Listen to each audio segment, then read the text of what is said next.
نحمده ونصلي على رسوله الكريم اما بعد فاعوذ بالله من الشيطان الرجيم بسم الله الرحمن الرحيم رب اشرح لي صدري ويسر لي امري واحلل عقدة من لساني جو بے انتہا مہربان اور رحم فرمانے والا ہے۔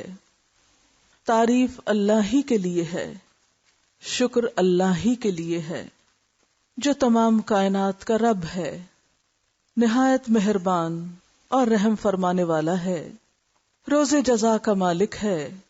ہم تیری ہی عبادت کرتے ہیں اور تجھی سے مدد مانگتے ہیں، ہمیں سیدھا راستہ دکھا، ان لوگوں کا راستہ جن پر تو نے انعام فرمایا، جن پر تیرا غضب نہیں ہوا اور جو بھٹکے ہوئے نہیں ہیں۔ مالک یوم الدین، روز جزا کا مالک ہے، اس روز ساری بادشاہت اس کے ہاتھ میں ہوگی۔ الملک یومئذ للہ، پورے انصاف کے ساتھ خود سب کا فیصلہ کرے گا۔ جس کو یہ یقین ہو کہ میرا حساب ہوگا، مجھے جواب دینا ہوگا، تو اس کا رویہ بالکل اس طالب علم کی طرح ہوتا ہے جسے یقین ہوتا ہے کل میرا پیپر ہے تو وہ آج وقت ضائع نہیں کر سکتا۔ امتحان سے ایک دن پہلے کوئی بھی وقت ضائع نہیں کرتا اور کوئی بھی کھیل تفریح میں وقت نہیں گزارتا۔ ہماری زندگی بھی تو صرف آج ہے نا، کل تو قیامت ہے، کل تو آخرت ہے، کیونکہ قیامت کے دن پوری زندگی کو ہم کس طرح انٹرپریٹ کریں گے، کس طرح لیں گے۔ لم یلبثوا الا عشیۃ او ضحاھا، قیامت کے دن انسان کہے گا کہ میں دنیا میں صبح کا پہر یا شام کا پہر ایک دن کا بس گزار کے آیا ہوں، مجھے تو کچھ ملا ہی نہیں جینے کو۔ تو ہمارے پاس یہ ایک ہی دن ہے اور ہر دن ہمارا ایسے ہی گزرنا چاہیے کہ یہ ایک دن ہے میرے پاس۔ اور امتحان میں جس کا ایک دن باقی ہو وہ پھر اپنا وقت ضائع نہیں کر سکتا، افورڈ ہی نہیں کر سکتا۔ لیکن مشکل یہ ہے کہ ہمارے سامنے قیامت کا سارا نقشہ ہے ہی نہیں، وہ آئے گی کہاں سے، کب ابتدا ہوگی، اس کی تفصیلات کیا ہیں، پہلے کیا ہوگا، پھر اس کے بعد۔ تو اس لیے مناسب معلوم ہوتا ہے کہ ہم اس تذکرے کو دہرا لیں کہ آغاز قیامت سے لے کر انجام تک پہنچنے میں ہمیں کن کن مرحلوں سے گزرنا ہے، کیا کیا ہمیں دیکھنا ہوگا۔ تو اس کے لیے میں نے اس کتاب کا انتخاب کیا ہے، اقبال کیلانی کی کتاب ہے قیامت کا بیان۔ اس کے شروع میں انہوں نے ان سارے باتوں کو ایک ترتیب کے ساتھ لکھ دیا ہے۔ اگر یہ ترتیب ہمیں یاد رہے اور اس کو ہم دہراتے رہیں بالکل ایسے ہی جیسے امتحان کا پرچہ سمجھ کر، تو بہت سی چیزیں ہمارے اندر خود بخود درست ہونے لگی۔ ہم قرآن پاک بھی پڑھ جاتے ہیں، مختلف مقامات پر مختلف حصوں کو پڑھتے ہیں، پھر ان کو جوڑ نہیں پاتے، ان میں ربط قائم نہیں کر پاتے، یہ نہیں پتا چلتا پہلے کیا ہے بعد میں کیا ہے۔ تو اس وقت میں پڑھتی ہوں، آپ غور سے سنیے اور آپ سٹیپس بنا سکتے ہیں یا پھر آپ ایک نقشہ بنا سکتے ہیں کہ پہلے آپ یہاں کھڑے ہیں، پھر آپ یہاں جا رہے ہیں، پھر آگے، اور پھر اس کے بعد اینڈ تک پہنچنا ہے، کہاں کہاں سے گزرنا ہے، وہ سفر کیسا سفر ہے۔ دنیا میں جب آپ کہیں سفر کرنے کو جاتے ہیں تو آپ نقشہ دیکھتے ہیں، اچھا پہلے ہم چلیں گے تو یہ شہر آئے گا، پھر یہ شہر آئے گا، پھر اس کے بعد وہ شہر آئے گا، اور پھر جب بالکل فلاں شہر آئے گا تو ہم منزل کے قریب ہوں گے۔ لیکن قیامت کے بارے میں ایسا کوئی نقشہ واضح نہیں ہے ہمارے ذہن میں، ہم آنکھیں بند کر کے اس سفر کو اختیار کرنے والے۔ تو سفر شروع کرنے سے پہلے ذرا دیکھ لیجئے، جان لیجئے کہ رستہ کہاں کہاں سے ہو کر گزرتا ہے۔ وہاں جانے سے پہلے اس کے حالات جاننا، وہ علم جو فریضہ ہے نا ہم پر جاننا، یہ اس میں سے ہے، کیونکہ اس سے ہمارا واسطہ پیش آنے والا ہے۔ تو آئیے توجہ سے سنیے، اور چونکہ میں صرف ایک بیان دوں گی، اس کی تفصیل اور اس کے جو دلائل ہیں اور اس کے جو ریفرنسز ہیں یہ پھر پوری کتاب میں پھیلے ہوئے ہیں، اس کو آپ پھر بعد میں خود بھی ملاحظہ کر سکتے ہیں۔ قیامت کی ابتدا نفخ صور سے ہوگی، یعنی سب سے پہلے صور پھونکا جائے گا، جس کے بارے میں رسول اکرم صلی اللہ علیہ وسلم کا ارشاد مبارک ہے، جناب اسرافیل علیہ السلام صور منہ میں لیے اپنی پیشانی جھکائے کان اللہ کے حکم پر لگائے ہوئے ہیں۔ جیسے ہی اللہ تعالی حکم دیں گے وہ صور پھونکنا شروع کر دیں گے اور قیامت کا آغاز ہو جائے گا۔ کیسے بیٹھے ہیں؟ کان لگائے، سر جھکائے۔ تو اسرافیل علیہ السلام ہر وقت الرٹ بیٹھے ہیں، اشارہ ہو تو میں فوراً کام شروع کر دوں، ذرے برابر بھی وقت نہیں لگائیں گے حکم کی تعمیل میں۔ مسلم شریف کی حدیث کے مطابق یہ جمعہ کا دن ہوگا، لوگ اپنے اپنے کاموں میں مشغول ہوں گے کہ اچانک مشرق اور مغرب کے تمام لوگ ایک لمبی آواز سنیں گے جو آہستہ آہستہ اونچی ہوتی جائے گی، یعنی اس کا والیوم بڑھتا چلا جائے گا، اور یہ آواز پوری دنیا میں بیک وقت سنی جائے گی۔ پہلے زمانے میں تو شاید لوگوں کو یہ بات سمجھ نہ آتی، لیکن آج کے دور میں تو کمیونیکیشن اتنی ترقی کر چکی ہے کہ ایک شخص دنیا کے کسی ایک حصے میں بولتا ہے اور سیٹلائٹ کے ذریعے پورے گلوب پر اس کی آواز سنی جا سکتی۔ بہرحال قیامت بھی اچانک آئے گی، آواز اس طرح اٹھے گی کہ مشرق اور مغرب میں بیک وقت سنی جائے گی اور آہستہ سے تیز ہوتی جائے گی۔ ایسی آواز پہلے کبھی کسی نے سنی ہی نہ ہوگی۔ اس آواز کی ہولناکی اور سختی کی وجہ سے لوگوں میں اضطراب اور بے چینی پھیلنی شروع ہو جائے گی۔ جب سور کی آواز بجلی کی کڑک کی طرح شدت اختیار کر جائے گی تب لوگ مرنا شروع ہو جائیں گے، کیونکہ انسان ایک خاص لیول سے اونچی آواز سن ہی نہیں سکتے، موت واقع ہو جاتی انسان کی۔ جو آدمی جہاں ہوگا وہیں گر پڑے گا، جہاں ہوگا وہیں گر پڑے گا۔ جیسے جیسے سورہ اسرافیل بلند ہوتی چلی جائے گی ویسے ویسے نظام کائنات درہم برہم ہونا شروع ہو جائے گا۔ صرف زمین نہیں، باقی ستاروں، سیاروں، گیلیکسیز، سٹارز، ان سب تک یہ آواز جائے گی اور سب کا نظام درہم برہم ہوگا۔ زمین آندھی میں ہچکولے کھانے والی قندیل کی طرح زلزلوں کی زد میں آ جائے گی۔ جیسے چراغ جلتا ہے نا تو اس کا جو شعلہ ہوتا ہے، ہوا چلے تو شعلے کو کیا ہوتا ہے؟ خوب ہلتا ہے۔ تو زمین بھی اس طرح ہچکولے کھائے گی، پوری زمین۔ پہاڑ گرد و غبار بن کر اڑنے لگیں گے، سمندروں میں آگ بھڑک اٹھے گی، آسمان پھٹ جائے گا، سورج، چاند اور ستارے بے نور ہو جائیں گے، تمام ذی روح مخلوق، انسان، جن اور فرشتے فنا ہو جائیں گے، حتیٰ کہ ملک الموت بھی اپنی روح اللہ تعالی کے حوالے کر دیں گے۔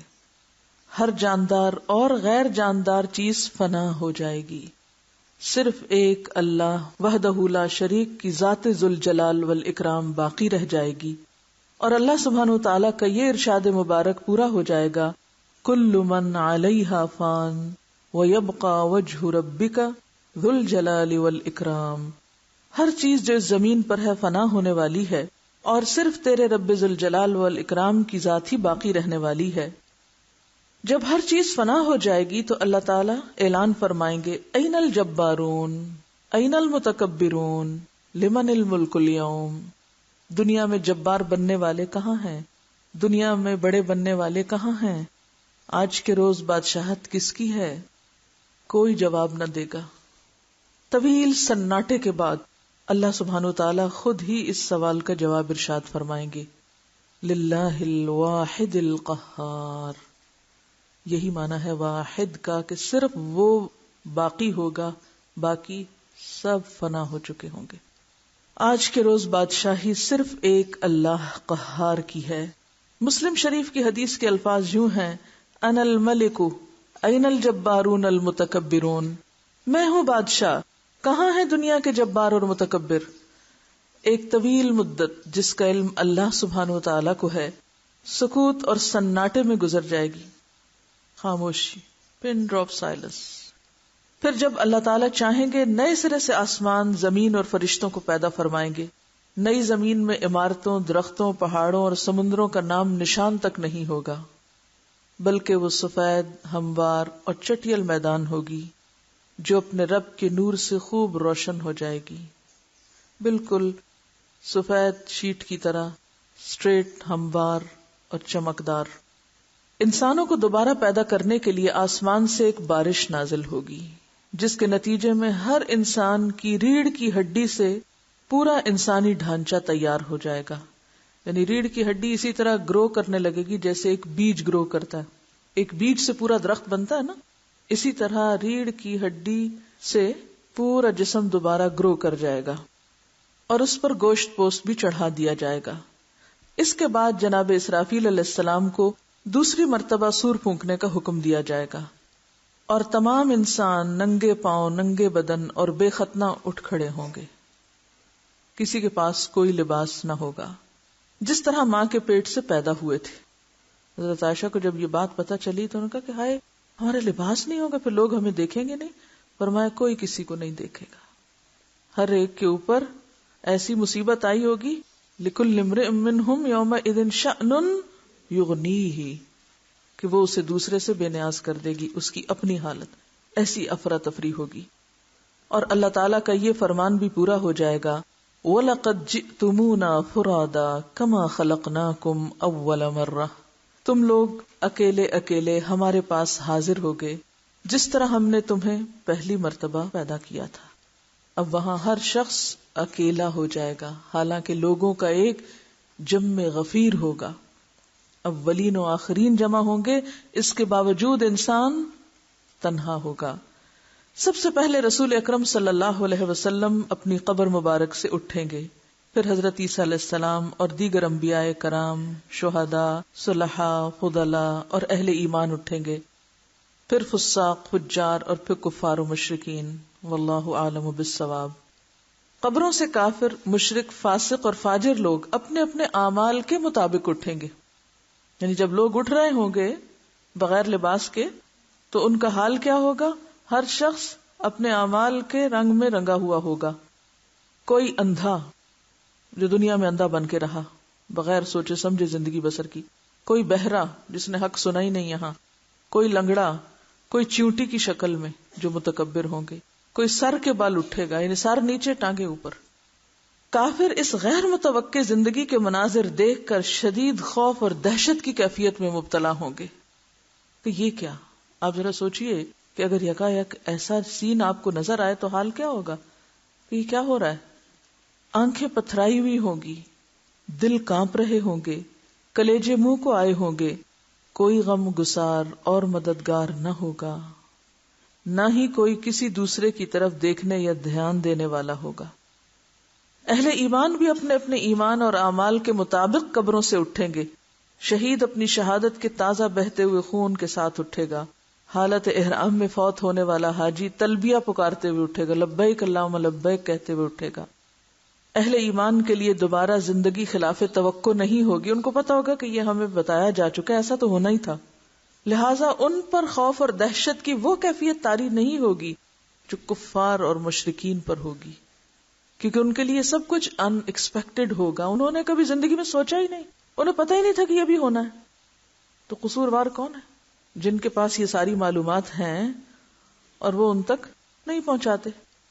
قبروں سے اٹھتے ہی ہر انسان پر 2 فرشتے مقرر کر دیے جائیں گے. اب آپ سوچئے کہ اٹھا ہوا شخص نمبر 1 اپنے عمل کے مطابق ہے، نمبر 2 بے لباس ہے، نمبر 3 دل کی کیفیت بھی عمل کے مطابق ہے، اور پھر ابھی اٹھ کے کھڑا نہیں ہوا کہ 2 فرشتوں نے آ پکڑا جو اسے میدان حشر میں پہنچا دیں گے. یاد رہے ملک شام کا علاقہ میدان حشر ہوگا. لوگوں کو اپنی اپنی قبروں سے اٹھ کے وہیں پہنچنا ہوگا. کوئی کہیں بھی مرا ہوگا دفن ہوگا، وہاں سے سب چل کے وہاں پہنچیں گے. کفار میں سے جو لوگ اپنی قبروں سے اندھے اٹھیں گے وہ ٹھوکریں کھاتے گرتے پڑتے وہاں پہنچیں گے. جو لوگ چیونٹیوں کے جسم میں اٹھیں گے وہ لوگوں کے پاؤں تلے روندے اور کچلے جا رہے ہوں گے. جو سر کے بل اٹھیں گے وہ انتہائی ذلت اور رسوائی کے ساتھ یہ سفر طے کریں گے. بعض کافروں کو آگ ہانک کر میدان حشر میں لے جائے گی. کافر جہاں کہیں تھک کر رکیں گے آگ بھی رک جائے گی، جہاں چلیں گے آگ بھی ان کے ساتھ چلنا شروع کر دے گی. اب آپ خود سوچیں کہ آپ چل رہے ہوں اور پیچھے سے ایسی کوئی بلا آ رہی ہو تو کیسے رک سکتے ہیں. اہل ایمان بھی اپنے اپنے عقائد اور اعمال کے مطابق حشر میں پہنچیں گے. بعض لوگ پیدل پہنچیں گے، چل چل کے پیدل پہنچیں گے. بعض لوگ اونٹوں پہ سوار ہوں گے، کسی اونٹ پر 1، کسی پہ 2، کسی پہ 4، حتیٰ کہ 10 آدمی بھی ایک اونٹ پہ سوار ہوں گے. ساری مخلوق چپ چاپ دم سادے ایک ہی ڈائریکشن پہ جا رہی ہوگی. کسی کو اونچی سانس لینے کی مجال نہ ہوگی کہ وہ ہا کر کے اپنے اندر کا غبار ہی نکال سکے. نہیں، اتنا خوف ہوگا. ہر آدمی کو احساس ہوگا کہ آج امتحان زندگی کا نتیجہ نکلنے والا ہے. آج میرا رزلٹ میرے سامنے آ رہا ہے، جو کچھ میں اب تک کرتا رہا. جب ساری مخلوق میدان حشر میں پہنچ جائے گی تو اعلان کیا جائے گا وَامْتَازُوا الْيَوْمَ أَيُّهَا الْمُجْرِمُونَ، مجرموں آج کے روز تم نیک لوگوں سے الگ ہو جاؤ، الگ الگ ہو جاؤ. پہلے سب اکٹھے ہوں گے، پھر سب کو الگ کر دیا جائے گا. سب لوگ الگ الگ گروہوں میں تقسیم کر دیے جائیں گے. سورج کی پرستش کرنے والوں کا گروہ، ستارہ پرستش کرنے والوں کا گروہ، آگ کی پرستش کرنے والوں کا گروہ، بتوں کی پرستش کرنے والوں کا گروہ، قبروں کی پرستش کرنے والوں کا گروہ، منافقوں کا گروہ، مرتدوں کا گروہ، ایمانداروں کا ان کے اعمال اور عقائد کے مطابق پھر گروہ بندی کی جائے گی. یعنی پہلے تو سارے ایمان والے ایک طرف ہو جائیں گے، کافر ایک طرف ہو جائیں گے، مرتد، مشرک، منافق وغیرہ میجر کلاسیفیکیشن. پھر اس کے بعد اس کے اندر پھر گروپ بندی، علماء کے ساتھ، صلحاء کے ساتھ، عابدوں کے ساتھ. یعنی جس کی جو نیکی یا خصوصیت حاوی ہوگی اس کی شخصیت میں، وہ اسی گروہ میں شامل ہو جائے گا. عابدوں کے ساتھ، متقیوں کے ساتھ، خاشعین کے ساتھ، شہداء کے ساتھ، مجاہدین کے ساتھ، حفاظ کے ساتھ، قراء کے ساتھ، سخیوں کے ساتھ، عادلوں کے ساتھ، رحم دلوں کے ساتھ. اب آپ بھی سوچ لیجئے کہ کس کے ساتھ اٹھنا پسند کریں گے. اسی طرح فساق اور فجار کے گروہ بھی الگ الگ کر دیے جائیں گے، کیونکہ حدیث میں آتا ہے نا المرء مع من احب، کہ جس چیز کی محبت دل میں غالب ہوگی انسان کو پھر اس کے مطابق اسی چیز میں شامل کر دی. کیونکہ یہ ہو نہیں سکتا کہ آپ محبت ایک چیز سے کریں اور کام کوئی اور کریں. عموماً انسان عمل بھی کون سا کرتا ہے؟ وہی جس سے اس کو محبت ہوتی ہے. اب فاسق و فاجر یعنی بظاہر کلمہ گو لیکن عمل کچھ نہیں، ان کے بھی الگ گروہ. بے نمازوں کے ساتھ، بے روزوں کے ساتھ، مانعین زکوٰۃ کے ساتھ، والدین کے نافرمانوں کے ساتھ، قاتلوں کے ساتھ، ڈاکوؤں کے ساتھ، شرابیوں کے ساتھ، زانیوں کے ساتھ، سودخوروں کے ساتھ، رشوت خوروں کے ساتھ، ظالموں کے ساتھ، غاصبوں کے ساتھ، خائنوں کے ساتھ، کفار سے مشابہت اختیار کرنے والے انہی کے ساتھ. غرضے کے میدان حشر میں اہل ایمان کی جائے قیام الگ ہوگی، کافروں، مشرکوں، منافقوں، فاسقوں اور فاجروں کا ٹھکانہ الگ. وامتازوا اليوم ایھا المجرمون. میدان حشر میں لوگ ننگے پاؤں اور ننگے بدن ہوں گے. سورج 1 میل کے فاصلے سے آگ برسا رہا ہوگا، سورج قریب آ جائے گا. زمین دہک رہی ہوگی، جسم سورج کی آگ میں جل رہے ہوں گے، زمین پر پاؤں رکھنے مشکل ہوں گے. تپتی دھوپ میں پاؤں رکھنا کتنا مشکل ہوتا ہے زمین پہ. دور تک کہیں سایہ نظر نہ آئے گا. لوگ اپنے اپنے عقائد اور اعمال کے مطابق پسینے میں شرابور ہوں گے. کسی کو ٹخنوں تک، کسی کو پنڈلی تک، کسی کو گھٹنوں تک، کسی کو زانوں تک، کسی کو کمر تک پسینہ آیا ہوگا. کوئی سینہ اور گردن تک پسینے میں ڈوبا ہوگا، سینے اور گردن تک پسینے میں. کفار اور مشرکین کو منہ میں پسینے کی لگام آئی ہوگی، یعنی منہ تک آ رہا ہوگا. بعض پسینے میں ڈبکیاں کھا رہے ہوں گے. بھوک اور پیاس کی شدت سے لوگوں کا برا حال ہوگا. بھوک، پیاس اور گرمی کی شدت کی حالت میں لوگ 50,000 سال تک کھڑے رہیں گے. تنگ آ کر اللہ تعالیٰ سے دعا کریں گے، یا اللہ ہمیں اس مصیبت سے نجات دلا، خواہ جہنم میں بھیج دے. دیکھیے جنت اور جہنم بعد میں ہے، لیکن میدان حشر میں بذات خود کھڑے ہونا ایک الگ مصیبت کی بات ہے. ہاں اگر آپ نیک ہیں، اچھے عمل کرنے والے ہیں، آپ کو عرش الہی کا سایہ نصیب ہو سکتا ہے، لیکن وہ ان لوگوں کو نہیں نصیب ہوگا جنہوں نے وہ عمل کیے ہی نہیں ہوں گے. اب یہ تو نہیں ہو سکتا نا ایک شخص نے کام کیا نہیں اور وہ کہ مجھے بھی وہ سایہ دے دو، میں بھی وہاں جانا چاہتا ہوں. آپ نے ٹکٹ لیا ہی نہ اور آپ کہیں مجھے بھی انٹر ہونا ہے. دنیا میں تو ایسا نہیں ہوتا، تو وہاں کیسے ہوگا؟ یہ طبرانی کی روایت ہے کہ جس میں آتا ہے کہ یا اللہ ہمیں اس مصیبت سے نجات دے، خواہ جہنم میں بھیج دے. یاد رہے آج سورج کا ہماری زمین سے فاصلہ 9,30,00,000 میل ہے. اس کے باوجود جون جولائی میں زمین اس قدر گرم ہو جاتی ہے کہ 1 منٹ کے لیے اس پر ننگے پاؤں کھڑے ہونا مشکل ہوتا ہے. تو سوچئے کہ اس روز پھر زمین کا حال کیا ہوگا جب سورج بھی اتنا قریب آ جائے گا. اب لوگ بے حد تنگ ہو رہے ہوں گے، لاچار ہو کر لوگ حضرت آدم علیہ السلام کی خدمت میں حاضر ہوں گے. عرض کریں گے اللہ تعالیٰ نے آپ کو اپنے ہاتھ سے بنایا، اپنی روح پھونکی، فرشتوں سے سجدہ کروایا، جنت میں جگہ دی، آج آپ ہمارے لیے سفارش کرا دیں کہ اللہ تعالیٰ حساب شروع کر کے ہمیں حشر کی تکلیف سے نجات دے. حضرت آدم فرمائیں گے آج میرا رب اس قدر غصے میں ہے کہ اس سے پہلے کبھی نہ ہوا اور نہ آئندہ ہوگا. تو سب سے زیادہ غضبناک اللہ تعالیٰ کس دن ہوں گے؟ حشر کے دن. نہ اس سے پہلے کبھی اور نہ اس کے بعد. وہ کہیں گے مجھ سے جنت میں اللہ تعالیٰ کی نافرمانی ہو گئی تھی، جس کی وجہ سے مجھے اپنی جان کی فکر ہے، لہٰذا میں سفارش نہیں کر سکتا، تم لوگ نوح علیہ السلام کے پاس چلے جاؤ۔ وہ نوح علیہ السلام کی خدمت میں حاضر ہوں گے اور اپنا مدعا بیان کریں گے۔ نوح علیہ السلام بھی یہی کہیں گے، آج میرا رب اتنے غصے میں ہے کہ اس سے پہلے کبھی اتنا غصہ میں نہ آیا اور نہ اس کے بعد آئے گا۔ میں نے دنیا میں اپنی قوم کے لیے بد دعا کی تھی جس کے نتیجے میں وہ ہلاک ہوئی، آج مجھے اپنی جان کی فکر ہے، میں سفارش نہیں کر سکتا، تم ابراہیم خلیل اللہ کے پاس چلے جاؤ، وہ سفارش کریں گے۔ لوگ ابراہیم علیہ السلام کی خدمت میں حاضر ہوں گے اور عرض کریں گے، آپ اللہ کے نبی اور اس کے خلیل ہیں، اپنے رب کے حضور ہماری سفارش کرا دیں۔ آپ دیکھ رہے ہیں ہماری کیا حالت ہو رہی ہے۔ ابراہیم علیہ السلام بھی وہی بات فرمائیں گے جو حضرت آدم علیہ السلام اور نوح علیہ السلام نے کہی تھی کہ آج میرا رب اس قدر ناراض ہے کہ اس سے پہلے کبھی اتنا ناراض نہیں ہوا اور نہ اس کے بعد ہوگا۔ میں نے دنیا میں 3 جھوٹ بولے تھے جس کی وجہ سے آج مجھے اپنی جان کی فکر ہے، کہیں اللہ تعالیٰ باز پرس نہ کر لیں، لہٰذا تم لوگ موسیٰ علیہ السلام کے پاس چلے جاؤ۔ لوگ موسیٰ علیہ السلام کی خدمت میں حاضر ہوں گے اور عرض کریں گے، اللہ تعالیٰ نے آپ سے ہم کلام ہو کر سارے لوگوں پر آپ کو فضیلت دی، آپ دیکھ رہے ہیں ہماری کیا حالت ہو رہی ہے، آپ اپنے رب کے حضور ہماری سفارش کر دیں۔ موسیٰ علیہ السلام فرمائیں گے، آج تو میرا رب اس قدر غصے میں ہے کہ اس سے پہلے کبھی ہوا نہ بعد میں ہوگا۔ میں نے دنیا میں ایک آدمی کو قتل کر دیا تھا جس کی وجہ سے مجھے اپنی جان کی فکر ہے، لہٰذا میں سفارش نہیں کر سکتا، تم لوگ عیسیٰ علیہ السلام کے پاس چلے جاؤ۔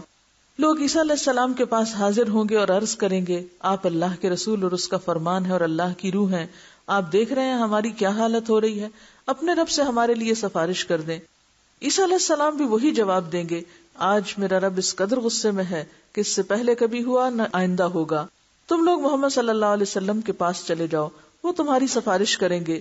لوگ سید الانبیاء رحمت للعالمین شفیع المذنبین کی خدمت میں حاضر ہوں گے اور عرض کریں گے، آپ اللہ کے رسول اور خاتم الانبیاء ہیں، اللہ نے آپ کے اگلے پچھلے سارے گناہ معاف کر دیے، آپ دیکھ رہے ہیں ہماری کیا حالت ہو رہی ہے، اپنے رب کے حضور سفارش کیجئے کہ وہ ہمارے حساب کتاب کا آغاز فرمائے۔ رسول رحمت فرمائیں گے، ہاں آج کے روز سفارش کے لائق میں ہی ہوں۔ چنانچہ آپ صلی اللہ علیہ وسلم کو میدان حشر سے شفاعت کے بلند ترین مقام محمود پر پہنچا دیا جائے گا۔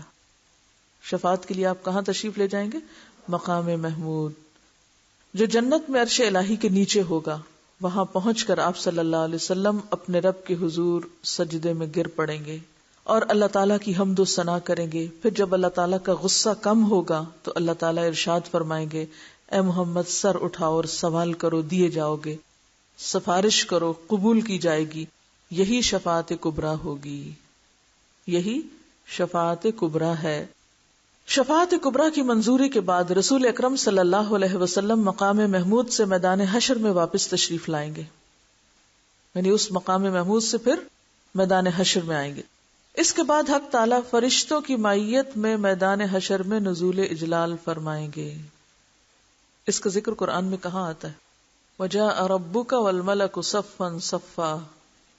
8 فرشتوں نے اللہ تعالیٰ کا عرش تھام رکھا ہوگا، عدالت الہی قائم ہو جائے گی، ملائکہ، انبیاء، اولیاء اور صلحاء کو بطور گواہ طلب کیا جائے گا۔ وَأَشْرَقَتِ الْأَرْضُ بِنُورِ رَبِّهَا وَوُضِعَ الْكِتَابُ وَجِيءَ بِالنَّبِيِّينَ وَالشُّهَدَاءِ وَقُضِيَ بَيْنَهُمْ بِالْحَقِّ وَهُمْ لَا يُظْلَمُونَ۔ اب آپ دیکھیے کہ عدالت لگی، امیجنیشن سے بھی کام لیجئے، آپ کہاں سے اٹھے تھے، کس حالت میں کہاں جا پہنچے، اور اب وہاں پر عدالت لگ گئی۔ کبھی عدالت جانے کا اتفاق ہوا ہو، کبھی ٹیلی ویژن پر دیکھا ہو کچھ منظر، تو ایک عجیب سی ہیبت ہوتی ہے۔ اب یہاں پر آپ دیکھیے کہ عدالت لگ چکی ہے، فرشتوں کو حکم ہوگا کہ وہ لوگوں میں ان کے نامہ اعمال تقسیم کر دیں۔ اب یہ جو ترتیب ہے کہ نامہ اعمال کب ملیں گے، ہم سمجھتے ہیں ہم وہ اٹھیں گے سو کے اور وہ جلدی سے کوئی لے آئے گا، یہ لے لو اپنی کتاب، اور ہم اس کو بس لے کے چل پڑیں گے۔ یہ ترتیب نہیں پتا کہ کون سی چیز کہاں ملے گی اور کب کیا کام ہوگا، یہ ترتیب جاننا بے حد ضروری ہے۔ سب لوگ آ کھڑے ہوئے ہیں، اب فیصلہ ہونے لگا ہے۔ اس سے پہلے کیا کہا جائے گا؟ اعمال نامے اب تقسیم کر دیے جائیں۔ اہل ایمان کو سامنے کی طرف سے دائیں ہاتھ میں نامہ اعمال دیا جائے گا، کفار و مشرکین کو پشت کی طرف سے بائیں ہاتھ میں نامہ اعمال دیا جائے گا۔ اعمال نامے پہ نظر ڈالتے ہی ہر آدمی کے سامنے اس کی ساری زندگی کا کچا چٹھا سامنے آ جائے گا. جو کچھ اب تک آپ نے کیا ہے اور جو آئندہ زندگی میں موت تک کریں گے وہ سارا کچھ اس کتاب میں لکھا ہوا ہوگا. سوچیں آپ کے دن اور راتیں کہاں گزرتی ہیں اور کیسے گزرتی ہیں.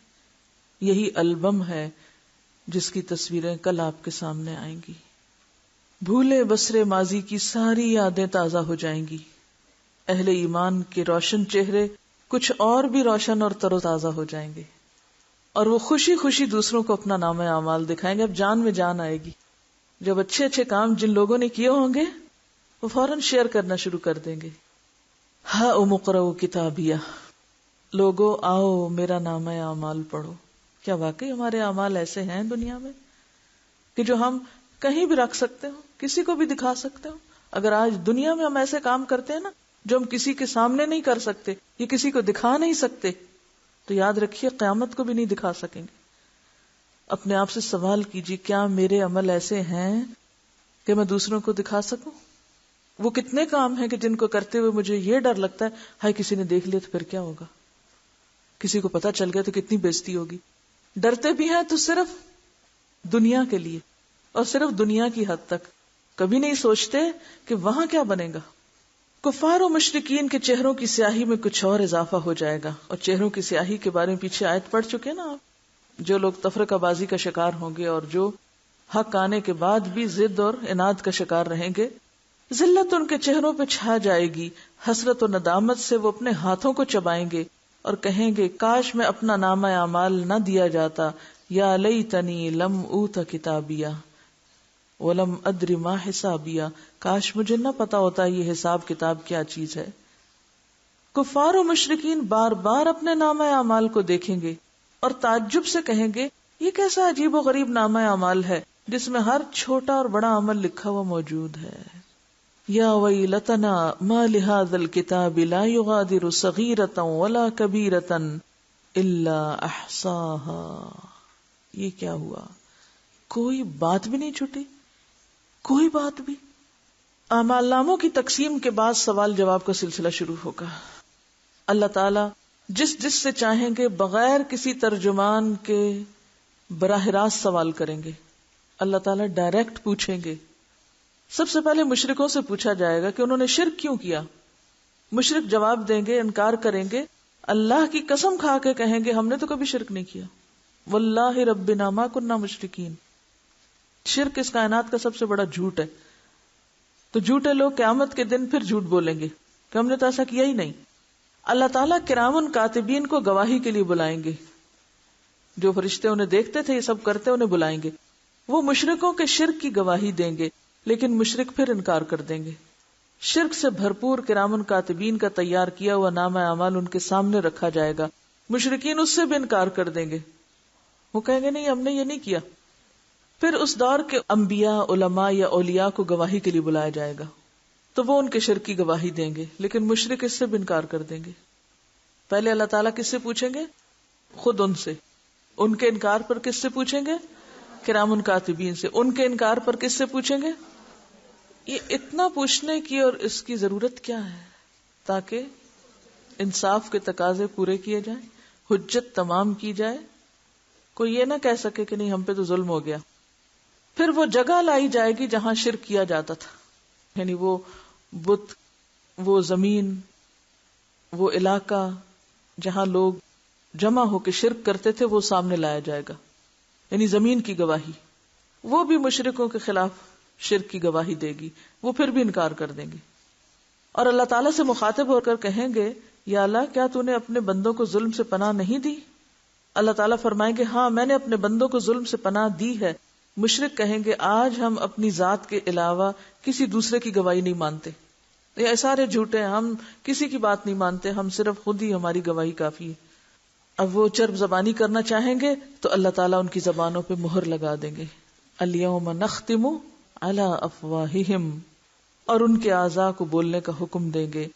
تب مشرکوں کے اعضاء گواہی دیں گے کہ ہاں واقعی یہ شرک کرتے تھے، اور یوں ان پر جہنم واجب ہو جائے گی. یعنی صرف زبان بند کر کے انسان کے جسم کو روح کھا لے تک بولیں گے یہ مجرم ہے.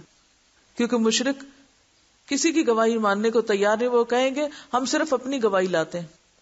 تو اپنی گواہی منہ سے نہیں، اب عمل سے تمہارے اعضاء بتائیں گے، اور اعضاء خلاف بولنا شروع کر دیں گے. سوچئے اس وقت کو جب انسان کے اپنے ہاتھ انسان کے خلاف بولیں گے. انسان ہر ایک سے چھپ سکتا ہے، ہر ایک کو دھوکہ دے سکتا ہے، اپنے آپ سے تو نہیں چھپ سکتا نا. کہیں گناہ کرنا ہو تو خود سے چھپ کے کریں، تاکہ یہ ہاتھ نہ دیکھیں، یہ پاؤں نہ دیکھیں، کیونکہ یہ بھی بول پڑیں گے قیامت کے دن، یہ بھی بے وفائی کر دیں گے. مشرک اپنے اعضاء کو لان تان کریں گے کہ ہم تو تمہیں جہنم سے بچانے کی کوشش کر رہے تھے.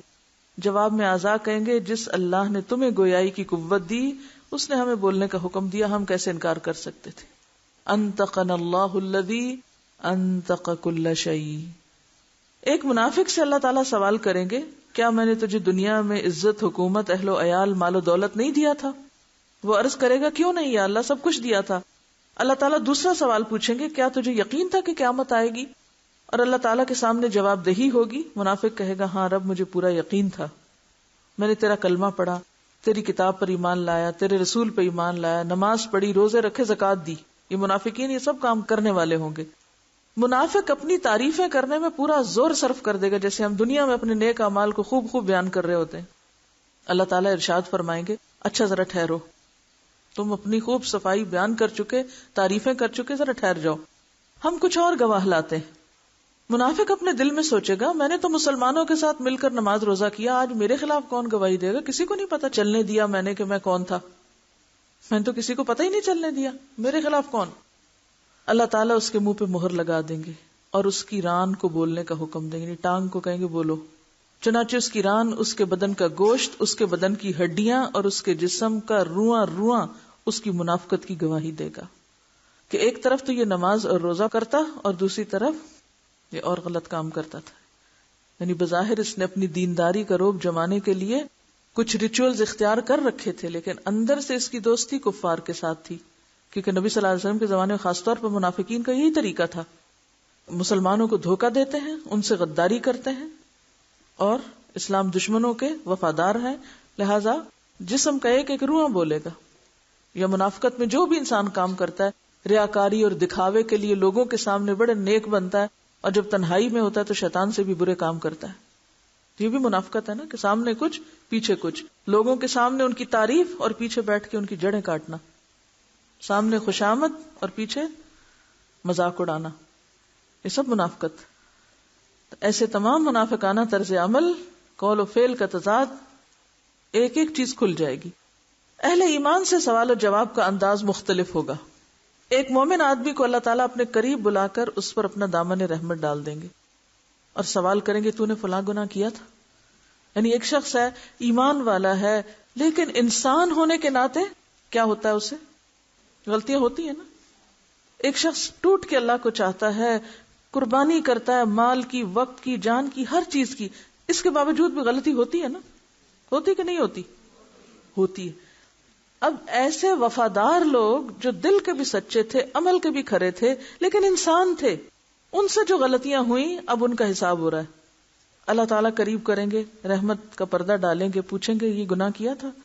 کہے گا یا اللہ کیا تھا. سچ بولے گا نا. آج آپ دیکھیں ہم میں سچ بولنے کی کتنی جرت ہے، اپنی غلطی کا اعتراف کرنے کی ہے.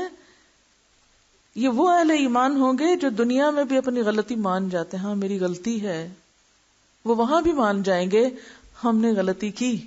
لیکن منافق تو نہیں مانیں گے. جو آج نہیں مانتا اپنی غلطی وہ کل کیسے مانے گا؟ سوچئے ذرا. کیونکہ وہ جو کل ہے نا وہ آج کا دوسرا رخ ہے. جو رویے آج اس دنیا میں آپ کے ہوں گے کل قیامت کے دن بھی وہی رویے ہوں گے. جھوٹے وہاں بھی جھوٹ بولیں گے، دھوکہ باز وہاں بھی دھوکہ دیں گے، اور سچے لوگ وہاں بھی سچ بولیں گے، چاہے انہیں اپنی غلطی کا اعتراف ہی کیوں نہ کرنا پڑے. وہ کہیں گے اللہ کی تھی غلطی، یہ تو ہے میری غلطی، مانیں گے. ہمیں سوچنا چاہیے ہم اپنی کتنی غلطیاں مانتے ہیں، اور یہی اعتراف تو اللہ کو پسند ہے. لہذا ان کی غلطیوں کے باوجود بھی پھر ان سے معاملہ مختلف ہوگا.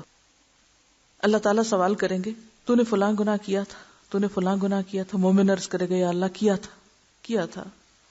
کبھی دنیا میں بھی بیٹھ کے تنہائی میں اللہ تعالیٰ سے بات کیا کریں، اور منہ سے بول کے کہا کریں اللہ تعالیٰ میں نے یہ بھی گناہ کیا ہے، اللہ تعالیٰ میرا یہ بھی قصور ہے، اللہ تعالیٰ میں اس گناہ کا بھی اعتراف کرتی ہوں، یہ میری زیادتی ہے، تو مجھے معاف کر دے.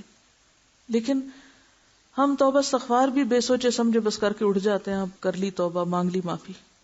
کبھی منہ سے بولا کرے اللہ یہ میری غلطی ہے، اور کبھی کسی انسان کے سامنے بھی مان جایا کرے کہ ہاں یہ میری غلطی ہے. سب سے بڑی مشکل انسان کی کیا ہے کہ غلطی کر کے پھر یہ نہیں کہنے کی جرات رکھتا کہ میں غلط ہوں. اس لیے دنیا میں اصلاح نہیں ہوتی، توبہ کی توفیق نہیں ہوتی، اور قیامت کے دن پھر پکڑ ہو جائے گی. مومن عرض کرے گا یا اللہ ہاں کیا تھا، اللہ تعالیٰ اس کے ایک ایک گناہ کے بارے میں سوال کریں گے، اور وہ اقرار کرتا چلا جائے گا اور سوچے گا اب تو ضرور ہلاک ہوا، اب تو شامت آئی، اب تو نہیں میری چھوٹ ہوگی، میں تو اتنا گناہ گار ہوں. آخر میں اللہ تعالیٰ ارشاد فرمائیں گے میں نے تیرے گناہوں پہ دنیا میں بھی پردہ ڈالا تھا، آج بھی ڈال رہا ہوں، اور اسے جنت میں بھیج دیا جائے گا. یہ مخلص لوگوں کا حال ہوگا، سچے لوگوں کا. افراد کے علاوہ انبیاء اور رسل کی تکذیب کرنے والی اقوام سے بھی سوال کیا جائے گا، یعنی انڈیویجولی بھی سوال ہوگا اور کلیکٹیولی بھی. قوم نوح سے سوال ہوگا تم نے پیغمبر کی تکذیب کیوں کی، کیوں پیغمبر کو جھٹلایا؟ وہ حضرت نوح علیہ السلام اور ان کی دعوت کا انکار کریں گے، کہیں گے نہیں ہمیں تو کسی نے کچھ نہیں بتایا. اللہ تعالیٰ نوح علیہ السلام سے فرمائیں گے نوح اپنے حق میں کوئی گواہ لاؤ. حضرت نوح علیہ السلام عرض کریں گے میری گواہ امت محمدیہ ہے. سورۃ الحج کے آخر میں آتا ہے لِيَكُونَ الرَّسُولُ شَهِيدًا عَلَيْكُمْ وَتَكُونُوا شُهَدَاءَ عَلَى النَّاسِ. رسول نے آپ کو پہنچا دیا اور آپ کو آگے پہنچانا ہے، اور قیامت کے دن بھی آپ کی گواہی لی جائے گی.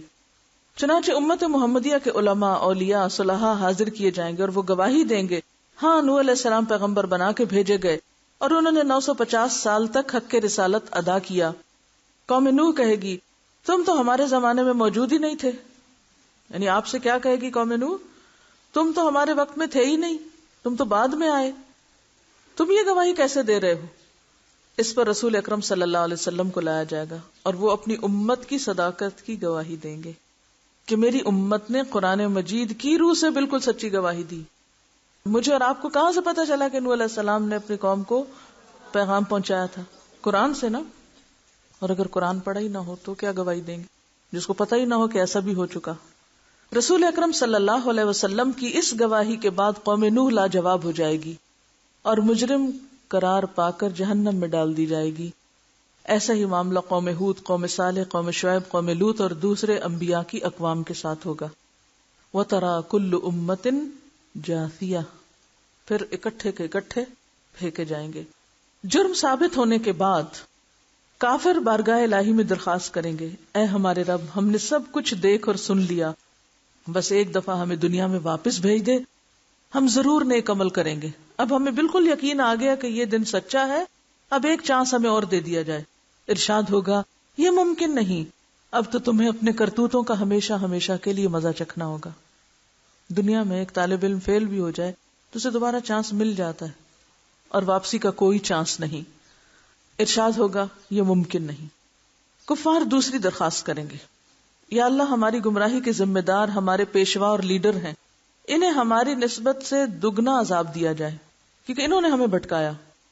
آج بھی آپ دیکھیں نا کہ لیڈرز جو غلط سلط سیدھا الٹا بتاتے ہیں، لوگ بغیر سوچے سمجھے، بغیر کسی دلیل کے، آنکھیں بند کر کے اندھے بہرے لوگوں کی طرح ان کے پیچھے چلتے ہیں. بڑے بڑے لوگ جو دنیاوی اعتبار سے انتہائی عقل مند، لیکن جب دین کا معاملہ آتا ہے تو کسی سے کوئی دلیل نہیں مانگتے، آنکھیں بند کر کے دوسروں کے پیچھے چلتے ہیں. ارشاد ہوگا تمہارا یہ عذر بھی قابل سماعت نہیں. گمراہ ہونے والوں کو گمراہ ہونے کا عذاب دیا جائے گا اور گمراہ کرنے والوں کو گمراہ کرنے کا عذاب دیا جائے گا. اپنی اپنی جگہ تم دونوں ہی مجرم ہو، دونوں کو اپنے اپنے کیے کی سزا ملے گی. حشر میں اس قسم کے سوال و جواب کے علاوہ دیگر اعمال کا حساب کتاب بھی ہوگا. حقوق اللہ میں نماز کا حساب سب سے پہلے ہوگا.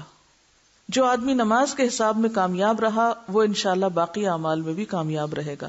جو نماز کے حساب میں ناکام رہا باقی اعمال میں بھی ناکام رہے گا، کیونکہ ارشاد نبی کیا نماز جنت کی کنجی ہے.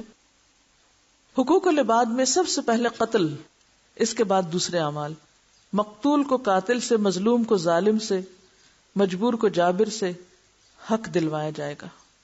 اللہ تعالیٰ اعلان فرمائیں گے میں بادشاہ ہوں اور حقوق دلوانے والا ہوں، آج کوئی جہنمی اس وقت تک جہنم میں نہیں جا سکتا جب تک کسی جنتی کو اس کا حق نہ دلوا دوں، اور کوئی جنتی اس وقت تک جنت میں نہیں جا سکتا جب تک کسی جہنمی کو اس کا حق نہ دلوا دوں۔ کیا معنی ہے اس کا؟ یعنی ایک شخص کو جہنم میں جانا تھا، لیکن اس کے اوپر حق تھا کس کا؟ ایک جنتی کا۔ اب کیا ہے، کیسے ہوگا یہ کہ جہنم میں جانے والا اس جنتی کے حصے کے بھی گناہ لے کے مزید سزا بھگتے گا اور اس کا درجہ بلند ہو جائے گا۔ اور اسی طرح ایک شخص جنت میں جا رہا تھا اور دوسرا جہنم میں، جنت والے نے کس کا حق مارا ہوا تھا؟ جہنم والے کا۔ اب کیا ہوگا، جنت والے کے عمل لے کے جہنم والے کو دیے جائیں گے۔ اب جہنم والا اگرچہ جہنم سے نہ بھی نکلے لیکن اس کا عذاب کم ہو جائے گا اس وجہ سے، اور جنت والے کا درجہ نیچے ہو جائے گا۔ لیکن ہم حقوق العباد کے معاملے میں کتنے بے پرواہ ہیں۔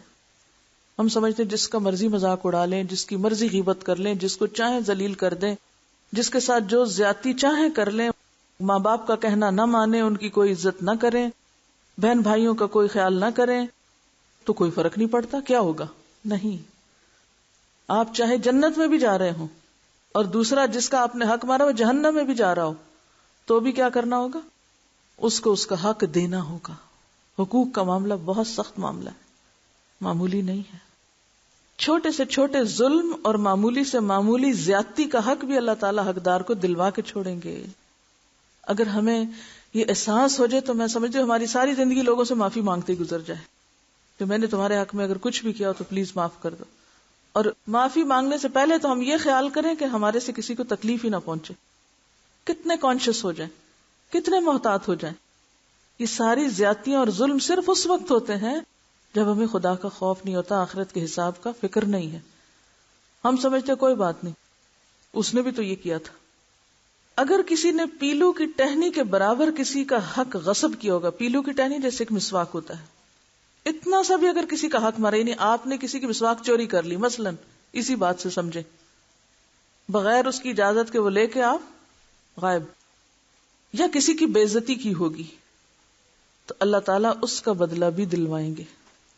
اگر کسی نے کسی جانور پر ظلم اور زیادتی کی ہوگی، جانور پہ، کسی بلی کو بھوکا رکھا، کسی اور جانور کو ستایا، اس جانور کا بدلہ بھی اللہ تعالیٰ لے کر چھوڑیں گے۔ حتیٰ کہ اگر کسی جانور نے کسی جانور پر ظلم کیا ہوگا تو ان جانوروں کو بھی ایک دوسرے سے حقوق دلوانے کے لیے زندہ کیا جائے گا۔ مظلوم جانور کو ظالم جانور سے بدلہ دلوایا جائے گا، اس کے بعد انہیں دوبارہ مرنے کا حکم دے دیا جائے گا۔ یعنی ایک حدیث میں آتا نا کہ بے سینگ بکری کو اگر سینگ والی بکری نے ٹکر ماری ہوگی تو قیامت کے دن دونوں کو اٹھایا جائے گا، اور جس نے ٹکر کھائی ہوگی اسے سینگ دیے جائیں گے اور کہا جائے گا اس کو ٹکر اب مارو۔ جب وہ بدلہ لے چکے گی پھر سب کو ختم کر دیا جائے گا۔ اس سے آپ اندازہ لگا سکتے ہیں کہ حقوق کا معاملہ کتنا نازک ہے، کتنا نازک ہے۔ یہ کیسے ہو سکتا ہے کہ ہم دوسروں پہ ظلم و ستم کر کے ان کے حق مار کے عزم کر جائیں اور کوئی پوچھ گچھ نہ ہو؟ بدلہ یا حقوق کی ادائیگی نیکیوں کے ساتھ ہوگی، یعنی انسانوں کی، ظاہر جانوروں کی تو نیکیاں نہیں، ان کے تو پھر آمنے سامنے کرا جائے گا ان کو۔ ظالم نے مظلوم پر جتنا ظلم کیا ہوگا اس کے برابر اس کی نیکیاں لے کے مظلوم کو دے دی جائیں گی۔ اگر ظالم کے نامہ اعمال میں نیکیاں نہیں ہوگی تو پھر مظلوم کے گناہ ظالم کے سر پہ ڈال دیے جائیں گے۔ حقوق لینے اور دینے کے بعد تمام انسانوں کے نامہ اعمال اپنی آخری شکل میں وزن ہونے کے لیے تیار ہو جائیں گے، یعنی اب وزن شروع ہوگا۔ آپ کے ذہن میں کیا ہے، ادھر نامہ اعمال ملے گا، ادھر شاید کہیں وہ مشین رکھی ہوگی تو ساتھ ساتھ تلتا جائے گا، نہیں، حساب پہلے ہوگا، پوچھ گچھ پہلے ہوگی، لین دین پہلے کروا لیا جائے گا، اب تول ہوگا۔ اس سے پہلے اگر تول ہو جائے تو اس کا کیا فائدہ، کیونکہ ابھی تو آپ کو اوروں سے بھی بہت کچھ لینا ہے اور اوروں کو بہت کچھ دینا بھی ہے۔ وہ نامہ اعمال اٹھ کے جو آپ کو پکڑایا گیا تھا وہ ابھی سارا آپ کا نہیں ہے۔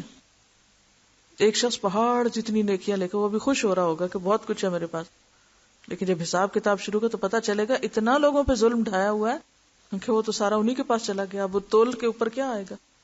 تو اب آپ دیکھیے یہ ساری باتیں جو بتائی جا رہی ہیں یہ کھیل تماشا نہیں ہے، یہ ایسا ہوگا۔ جب تک ہمارا یہ یقین پختہ نہیں ہوتا ہمارے عمل درست نہیں ہو سکتے، ہماری زبانوں کی اصلاح نہیں ہو سکتی، ہم ایک دوسرے کے معاملے میں محتاط نہیں ہو سکتے۔ کیونکہ دنیا میں کیا ہے، جس کی لاٹھی اس کی بھینس، جو ذرا طاقتور ہے، جس کے پاس زیادہ زور ہے، وہ دوسرے کو دبانے کی کوشش کرتا ہے، دوسرے کا حق مارنے کی کوشش کرتا ہے. قیامت کے دن حساب بڑا باریک ہے.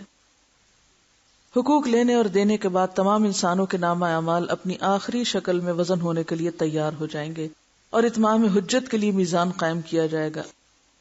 میزان میں جن لوگوں کی نیکیوں کا پلڑا بھاری ہوگا وہی کامیاب قرار پائیں گے اور جنت میں جائیں گے. جن کی برائیوں کے پلڑے بھاری ہوں گے وہ سب جہنم میں جائیں گے. بعض لوگوں کے میزان میں ایک نیکی کی زیادتی یا ایک نیکی کی کمی ان کے جنتی یا جہنمی ہونے کا فیصلہ کرے گی.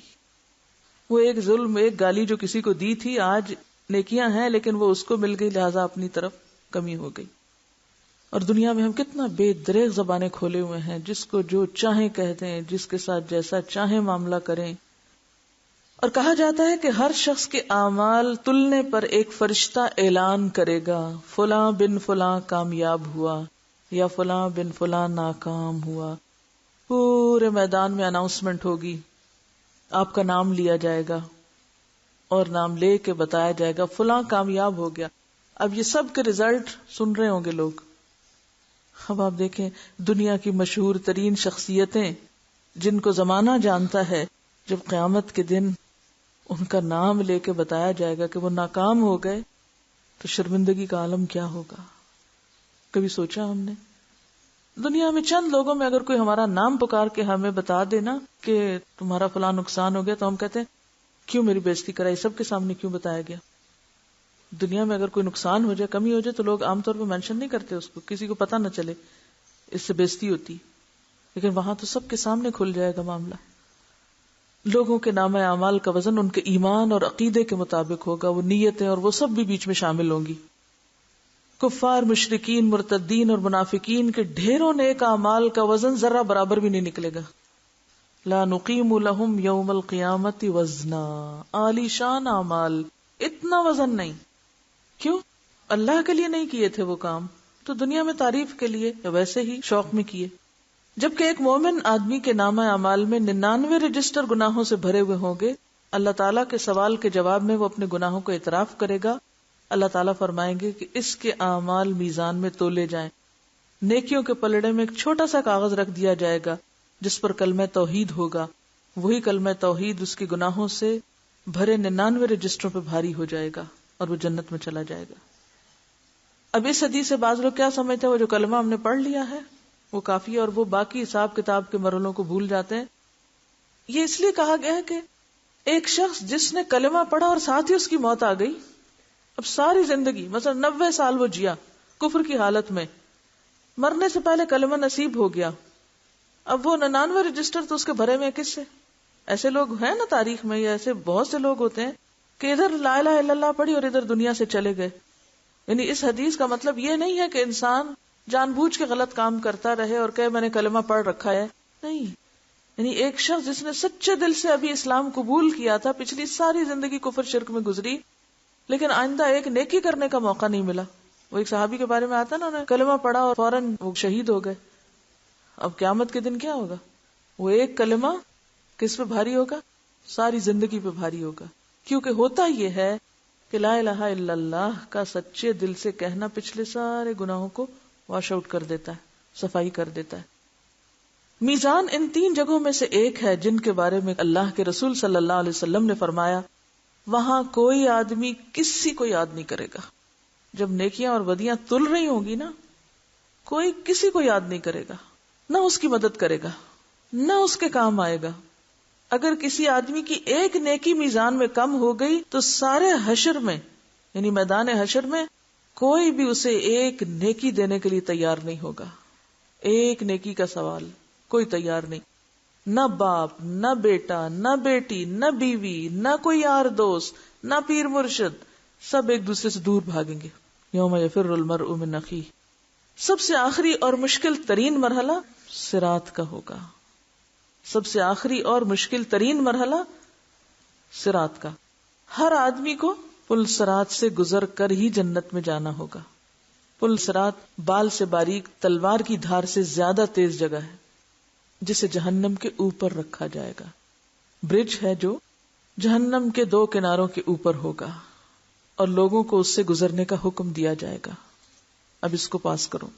گزرنے سے پہلے پورے میدان حشر میں ہر طرف مکمل تاریکی اور اندھیرا چھا جائے گا۔ اب آپ دیکھیے لوگ اوپر آ رہے ہیں اور اتنے میں کیا، ٹوٹل ڈارکنیس۔ کبھی آپ کسی ایسے خطرناک جگہ پہ جا رہے ہیں اور اچانک اندھیرا ہو جائے، روح فنا ہو جاتی بندے کی، اب تو ہلاکت میں کوئی دیر ہے ہی نہیں۔ ہر آدمی کو اس کے عقیدے اور اعمال کے مطابق صراط سے گزرنے کے لیے نور دیا جائے گا۔ اب ہر ایک اپنا اپنا نور، اپنی اپنی روشنی، بالکل ایسے ہی نا جیسے لائٹ جاتی ہے تو ہر گھر میں اپنی روشنی جلائی جاتی ہے، تو اس میں فرق ہوتا ہے نا ہر روشنی میں ایک سے دوسرے میں۔ بالکل قیامت کے دن پل صراط پر بھی ہر بندے کی روشنی فرق ہوگی۔ اہل ایمان کو دو نور کی مشلیں دی جائیں گی، بعض کو ایک دی جائے گی۔ ایمان والوں میں سے بھی بعض کو دو اور بعض کو ایک روشنی۔ بعض لوگوں کو ٹمٹماتے چراغ کی روشنی دی جائے گی، یعنی ہل رہا ہوگا اس کا شعلہ، حتیٰ کہ سب سے کم درجہ اس شخص کا ہوگا جس کے پاؤں کے انگوٹھے پہ روشنی ہوگی، یعنی بس وہ نیچے سے ہلکی ہلکی روشنی دیکھ کے چل رہا ہوگا۔ اہل ایمان پل صراط سے گزرتے ہوئے اللہ تعالیٰ سے دعا مانگیں گے، یعنی جو ہی لائٹ جائے گی وہ کیا مانگنے لگیں گے، ربنا اتمم لنا نورنا واغفر لنا انک علی کل شیء قدیر۔ اے ہمارے پروردگار، ہمارا نور آخر تک قائم رکھ، ہمیں بخش دے، بے شک تو ہر چیز پہ قادر ہے۔ بعض اہل ایمان بجلی کی تیزی کے ساتھ پل صراط عبور کر لیں گے، بس جو ہی قدم رکھا لمحوں میں دوسری طرف۔ بعض ہوا کی تیزی کے ساتھ جیسے اڑتے ہوئے جا رہے ہوں، بعض تیز رفتار گھوڑوں کی طرح، بعض اونٹوں کی رفتار سے، بعض دوڑتے ہوئے پیدل انسان کی طرح، بعض لوگ عام چال سے چلتے ہوئے، بعض سست رہوں گے، چلا ہی نہیں جائے گا، بعض گرتے پڑتے ٹھوکرے کھاتے زخمی ہو کر عبور کریں گے۔ پل صراط کے دونوں طرف خود کار کنڈے ہکس لگے ہوئے ہوں گے، آنکڑے جن کو کہا جاتا، دونوں طرف ہکس ہوں گے جو اللہ تعالیٰ کے حکم کے مطابق بعض لوگوں کے چلنے میں صرف رکاوٹ ڈالیں گے۔ وہ جا رہے ہوں گے، آگے بیریئر آ جائے گا اور رکنا پڑے گا۔ بعض لوگوں کو پل کے اوپر ہی بار بار گراتے رہیں گے، یعنی نیچے تو نہیں جائیں گے، اوپر ہی گرتے رہیں گے۔ بعض لوگوں کو صرف زخمی کر دیں گے، یعنی چل رہے ہوں کہ آ کے یک لگے گا تو زخمی ہو جائے گا انسان۔ بعض کو کھینچ کے جہنم میں گرا دیں گے، جیسے وہ ایک ہوتا ہے نا کہ اٹھا کے نیچے۔ کچھ لوگ چند قدم ہی چلیں گے تو انہیں جہنم میں گرا دیا جائے گا، ابھی رکھیں گے پاؤں تو وہ نیچے۔ بعض لوگ کچھ فاصلہ طے کر لیں گے اور پھر نیچے۔ بعض لوگ آدھا فاصلہ طے کرنے کے بعد گرائے جائیں گے، بعض پل پار کرنے کے قریب ہوں گے تو گرا دیے جائیں گے۔ کئی لوگ ساری زندگی اچھے کام کرتے رہتے ہیں، آخر میں ایسے غلط کام کر جاتے ہیں۔ اب وہ سارا رستہ تو اچھا پار کر لیا، جب وہ بالکل مرنے کے کنارے تھے ایسا غلط کام کیا کہ وہ گئے۔ تو یہ جو مختلف معاملے ہوں گے مختلف لوگوں کے ساتھ، یہ ان کے زندگی کے جو اعمال یا طریقے ہوں گے اس کے عکاس ہوں گے، جو یہاں کر رہے ہیں وہی وہاں نظر آ رہا ہوگا۔ انسان کے اعمال صالحہ صراط پر نہ صرف یہ کہ نور مہیا کریں گے بلکہ اس کی حفاظت بھی کریں گے۔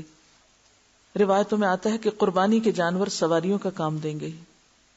کہتے ہیں نا کہ عظموا ضحایاکم فانھا علی الصراط مطایاکم، یعنی مضبوط جانوروں کی، یعنی اپنے پلے ہوئے جانوروں کی قربانی کرو کیونکہ صراط پر وہ تمہاری سواریاں ہوں گے، یعنی اسٹرانگ جانور ہوں۔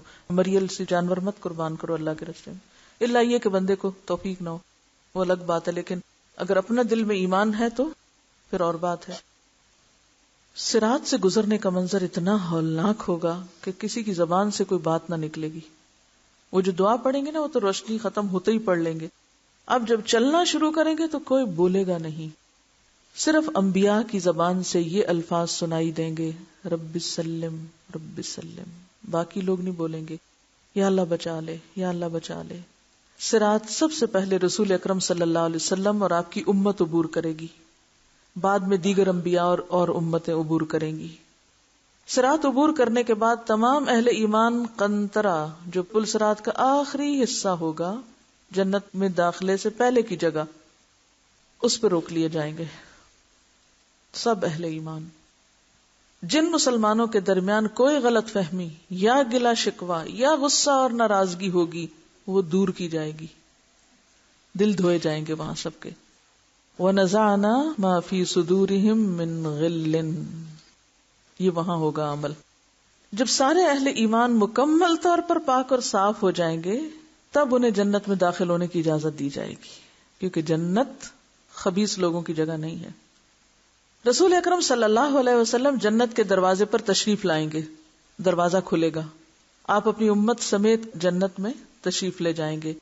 جنت میں داخل ہونے کے بعد آپ کو اپنی امت کی فکر لاحق ہوگی، آپ اپنی امت کا حال پوچھیں گے، کیا سب آ گئے؟ معلوم ہوگا کہ بہت سے امتی تو جہنم میں گر پڑے ہیں، امتی جہنم میں گر پڑے ہیں۔ آپ صلی اللہ علیہ وسلم اللہ کے حضور سجدے میں گر پڑیں گے، اتنا غم ہے آپ کو اپنی امت کا، سجدے میں گر پڑیں گے، اللہ کی حمد و ثنا کر کے سفارش کی اجازت طلب کریں گے کہ اللہ اجازت دے کہ میں ان کے لیے شفاعت کروں۔ طویل مدت سجدے میں گزارنے کے بعد حکم ہوگا، اے محمد صلی اللہ علیہ وسلم جاؤ، آپ کی امت میں سے جن کے دل میں جو کے دانے کے برابر ایمان ہے انہیں نکال کر جنت میں لے آؤ۔ رسول اللہ صلی اللہ علیہ وسلم فرشتوں کو لے کر اپنی امت کے برگزیدہ افراد کے ساتھ جہنم کے کنارے تک جائیں گے اور فرمائیں گے اپنے اپنے اعزاء و اقارب اور اپنی اپنی جان پہچان کے لوگوں کی نشانی بتاؤ تاکہ فرشتے انہیں نکال لائیں۔ دیکھیے کیسا منظر ہوگا نا۔ چنانچہ ایسے لوگ جن کے دل میں جو کے دانے برابر ایمان ہوگا جہنم سے نکال کر جنت میں لے جائے جائیں گے۔ اس وقت آپ صلی اللہ علیہ وسلم کی امت اہل جنت کا 1/4 ہوگی، 1/4، چوتھا حصہ۔ آپ کی سفارش دیکھ کر دیگر انبیاء بھی اپنی امتوں کی سفارش شروع کر دیں گے۔ امت محمدیہ کے شہداء، علماء، اولیاء اور صلحاء کو بھی شفاعت کی اجازت دی جائے گی، وہ بھی اپنے اپنے عزیزوں رشتہ داروں کو پہچانیں گے اور انہیں سفارش کر کے جہنم سے نکلوائیں گے۔ رسول اکرم صلی اللہ علیہ وسلم جنت میں واپس پہنچ کر پھر امت کے بارے میں سوال کریں گے، اب میری امت میں سے کتنے جہنم میں باقی ہیں؟ آپ کو بتایا جائے گا کہ ابھی تو 1000 کی تعداد میں ہیں۔ آپ پھر سفارش کے لیے سجدے میں گر پڑیں گے، اذن شفاعت ملے گا کہ آپ کی امت کے وہ افراد جن کے دل میں چیونٹی یا رائی کے دانے برابر ایمان ہے انہیں بھی نکال لاؤ۔ اور رائی دانے برابر ایمان کس میں نہیں ہوتا؟ جو برائی کو برائی نہ جانے۔ آپ صلی اللہ علیہ وسلم حسب ثابت امت کے علماء، اولیاء اور صلحاء کو لے کے جہنم کے کنارے پہنچیں گے، رائی کے برابر ایمان والوں کو جہنم سے نکال کے جنت میں لے جائیں گے، تب آپ کی امت اہل جنت کے 1/3 برابر ہو جائے گا، تیسرا حصہ ہو جائے گی۔ آپ پھر پوچھیں گے میری امت کے کتنے افراد ابھی جہنم میں ہیں؟ آپ کو بتایا جائے گا ابھی تو 1000 ہیں۔ آپ اذن شفاعت کے لیے پھر سجدہ ریز ہو جائیں گے، اللہ تعالیٰ کی حمد و ثنا کریں گے، پھر اذن شفاعت ملے گا کہ چونٹی یا رائی سے کم درجے کے ایمان والوں کو بھی جہنم سے نکال لاؤ۔ اذن شفاعت ملنے پر آپ پھر فرشتوں کے ساتھ اپنی امت کے علماء، فضلاء اور اولیاء اور صلحاء کے ساتھ جہنم کے کنارے پہنچیں گے اور امت کے ان سارے لوگوں کو وہاں سے نکلوائیں گے جن کے دل میں رائی سے کم ایمان ہوگا، تب آپ کی امت اہل جنت کی آدھی تعداد کے برابر ہو جائے گی، نصف۔ چوتھی مرتبہ پھر نبی صلی اللہ علیہ وسلم ان لوگوں کے لیے اذن شفاعت طلب کریں گے جنہوں نے ساری زندگی میں صرف ایک بار لا الہ الا اللہ پڑھا ہوگا، صرف ایک بار، اور کچھ نہیں کیا ہوگا۔ اب یہ آخری مرحلہ ان کا ہوگا۔ اللہ تعالیٰ فرمائیں گے میری عزت، عظمت اور جلال و کبریائی کی قسم جس نے لا الہ الا اللہ کہا ہے اسے میں خود جہنم سے نکال لوں گا۔ یہ سزا بھگتے گا اپنی بدعمالیوں کی، لیکن نکال لیا جائے گا۔ آخر میں اللہ تعالیٰ خود ان لوگوں کو جہنم سے نکال کر جنت میں داخل فرمائیں گے جنہوں نے لا الہ الا اللہ کہا ہوگا۔ جنتی لوگ اس آخری گروہ کو اتقاء الرحمن کہیں گے، یعنی رحمان کے آزاد کردہ، یہ کہہ کے پکاریں گے۔ شفاعت کا سلسلہ جب مکمل ہو جائے گا اور تمام اہل جنت جنت میں داخل ہو جائیں گے، تب اہل جنت میں اپنی اولادوں اور اعزاء و اقارب سے ملنے کا تجسس پیدا ہوگا۔ اب ہوش آئے گی، اچھا خیال آئے گا وہ امی کہاں ہیں، وہ بہن کہاں ہیں، وہ دوست کہاں ہیں۔ اب یاد آنی شروع ہوگی، کیوں؟ اب کچھ چین آئے گا کہ اچھا اب منزل پہ پہنچ گئے ہیں اور وہ باقی بھی سارے آ گئے۔ اب وہ انہیں ملنے اور دیکھنے کی خواہش کا اظہار کریں گے کہ بہت لمبی جدائی ہوگی، اب ملاقات کرنا چاہتے ہیں۔ حشر کے میدان میں چاہے ساتھ بھی کھڑے ہوں گے نا، کوئی دیکھے گا بھی نہیں کہ میرا بھائی کھڑا ہے جو مجھ سے 10 سال پہلے فوت ہو گیا تھا اور مجھے بڑا انتظار تھا کہ قیامت کے دن میں اس سے ملوں گی، کوئی کسی کو یاد نہیں کرے گا۔ اللہ تعالیٰ کا ارشاد ہوگا اولادوں کو ان کے والدین کے ساتھ ملا دیا جائے، چنانچہ تمام اہل جنت کے اہل و عیال کو ایک جگہ اکٹھا کیا جائے گا، یعنی سارے ایز اے فیملی پھر سب ایک دوسرے کو ملیں گے۔ اہل جنت کے جنت میں آباد ہونے کے بعد اور اہل جہنم کے جہنم میں پہنچنے کے بعد سب کو آواز دی جائے گی، اے اہل جنت جنت کے کنارے پہ آ جاؤ، اے اہل جہنم جہنم کے کنارے پہ آ جاؤ۔ دونوں فریق امید و بیم کی کیفیت میں منادی کی طرف متوجہ ہوں گے. ایک سفید مینڈھا ہوگا جس کے بارے میں اہل جنت اور جہنم سے پوچھا جائے گا کیا تم اسے پہچانتے ہو؟ اہل جنت اور جہنم دونوں کہیں گے ہاں ہم اسے پہچانتے ہیں، یہ موت ہے. اس کے بعد اللہ تعالیٰ اس مینڈے کو ذبح کرنے کا حکم دیں گے. مینڈے کو ذبح کرنے کے بعد اعلان کر دیا جائے گا اے جنت والو تمہارے لیے ہمیشہ کے لیے جنت خالدین فیہا، تمہیں اب موت نہیں آئے گی. اور اے جہنم والو تمہارے لیے بھی ہمیشہ کے لیے جہنم ہے، اب تمہیں کبھی موت نہیں آئے گی. یہ سن کر جنتی اتنے خوش ہوں گے کہ خوشی سے مرنا ممکن ہوتا تو جنتی خوشی سے مر جاتے، اور جہنمی یہ اعلان سن کر اتنے غمگین ہوں گے کہ غم سے مرنا ممکن ہوتا تو مر جاتے. نفخ صور سے لے کے جنت یا جہنم میں پہنچنے تک یہ وہ مرحلے ہیں جن سے ہر انسان کو گزرنا ہوگا. وآخر دعوانا ان الحمد للہ رب العالمین. سبحانک اللہم وبحمدک نشہد ان لا الہ الا انت نستغفرک